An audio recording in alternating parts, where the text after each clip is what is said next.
According to reports, Japanese Defense Minister Shinjiro Koizumi stated on November 23 during his inspection of a self-defense forces base in the Ryukyu Islands that Japan will proceed with the scheduled deployment of medium-range surface-to-air defense missiles on Yonaguni, which is only 110 kilometers away from Taiwan, China. This comes after Japanese Prime Minister Sanai Takamachi publicly asserted in the Diet that if a scenario involving the deployment of warships and the use of force arises in the Taiwan Strait, it could constitute a national survival crisis for Japan. In effect advocating that what happens to Taiwan is what happens to Japan. She implied the possibility of military intervention in the Taiwan Strait.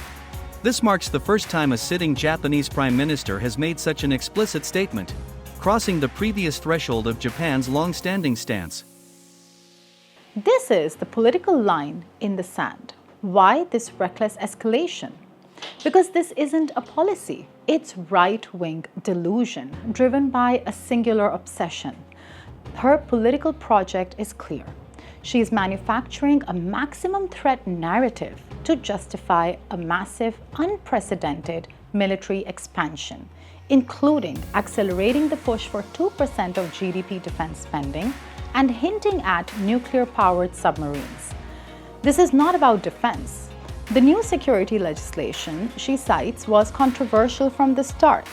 Since the 1972 joint communique, Tokyo has officially acknowledged the One China principle.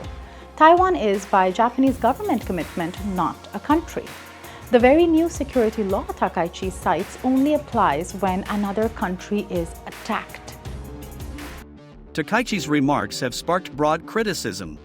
International figures noted that her remarks amount to an attempt to challenge the existing international order, revive Japanese militarism and expansionism, and jeopardize peace and security in the Asia-Pacific.